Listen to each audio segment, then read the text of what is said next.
So I better do something good. Thank you very much indeed. So, first of all, we are so glad that we had Dr. Surya here today. Sometimes they say, genius skips a generation. If that dictum is correct, this is a conspicuous exception. The father being a brilliant QC and an author, and he has written many books, and the son has followed. So I was very lucky to have had his advice when I was young and at law college. He briefed me very well when I was trying to survive the first year of law school. I'm very grateful to Matpar, Renzen Jones, especially to one of his directors, Mrs. Ranjini Jayasuriya, for having invited me. She was the Chief Law Officer of the HDFC.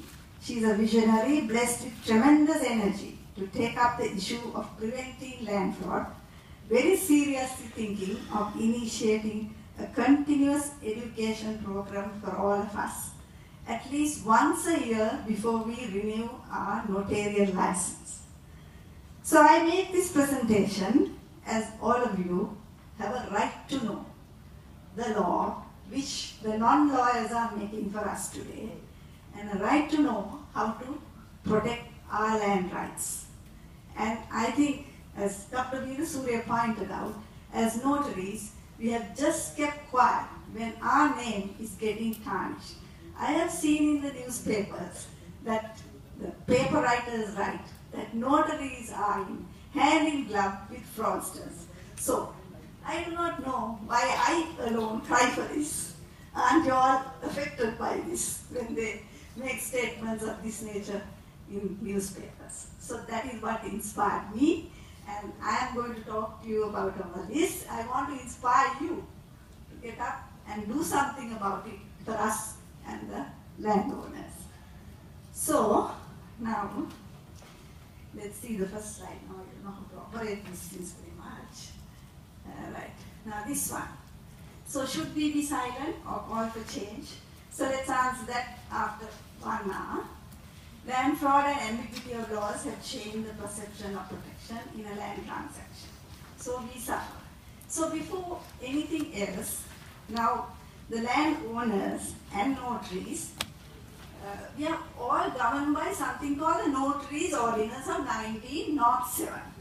That was brought in by the colonial rulers of ours. Now that has certain rules. Now take today.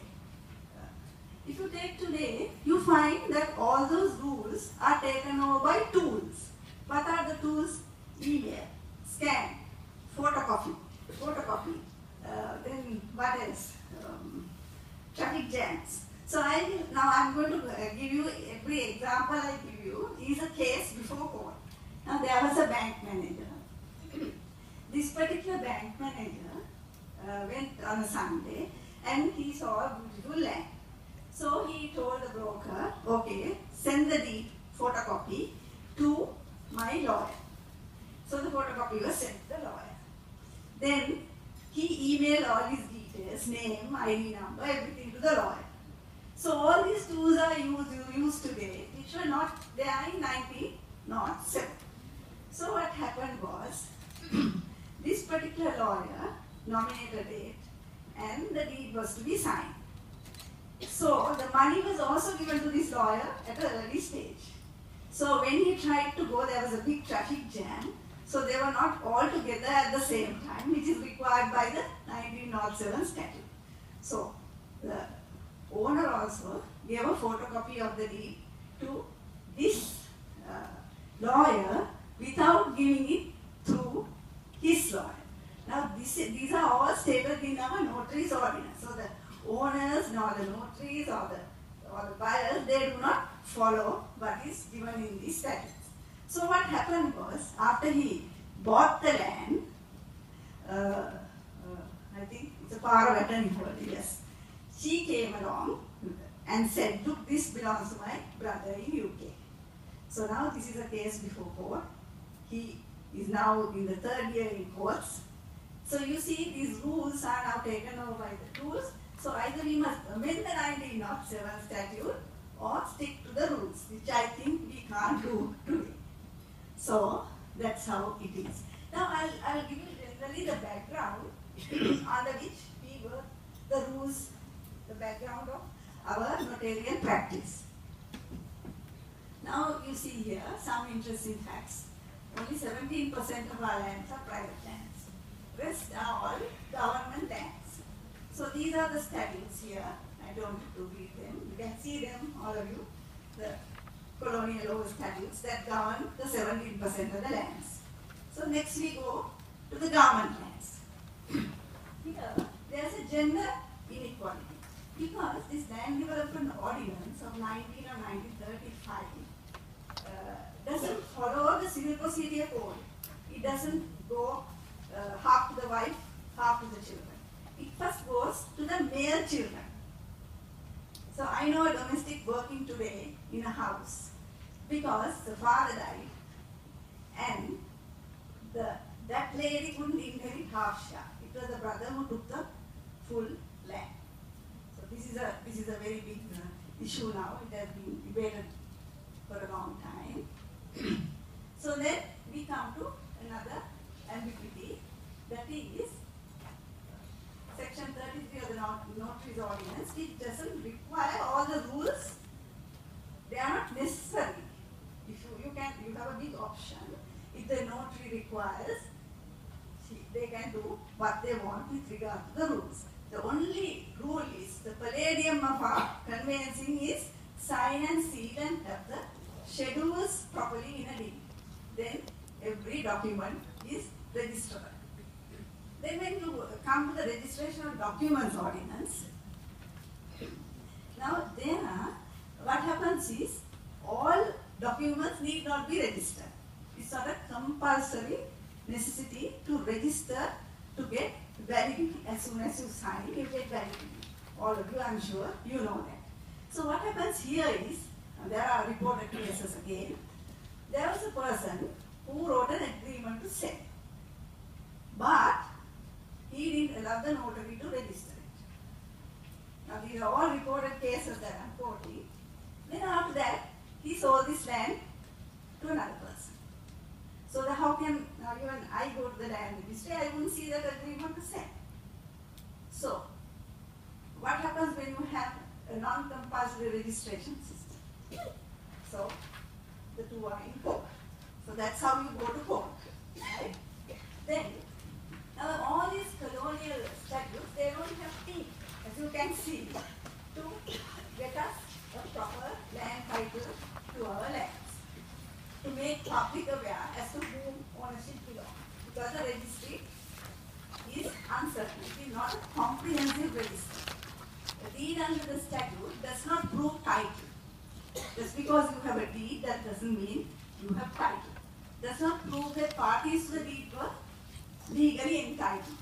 As I told you, that manager, now he got that deed from a person who forged the signature and brought a false ID and got this matter attended.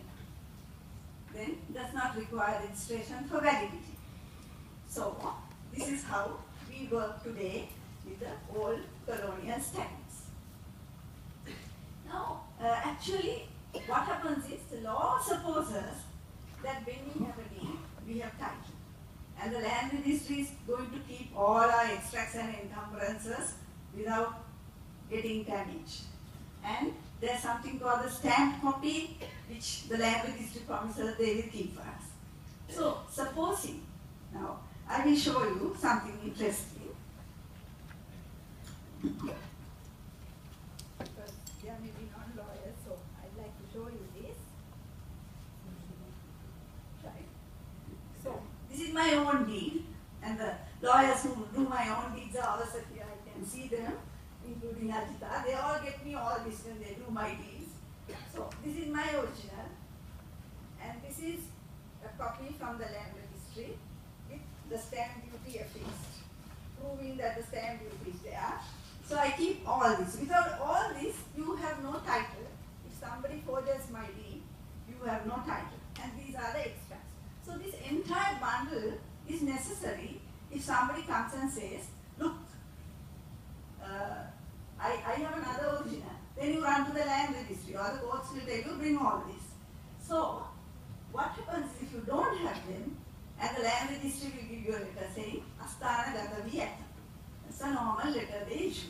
So, knowing all this, so what the law supposes,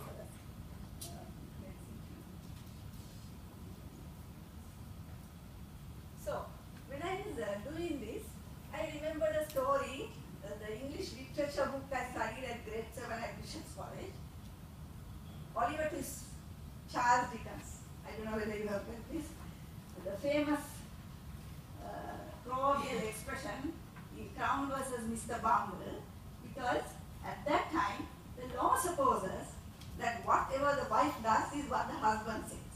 So he was accused of stealing the necklace of Oliver Twist, and he was brought to court.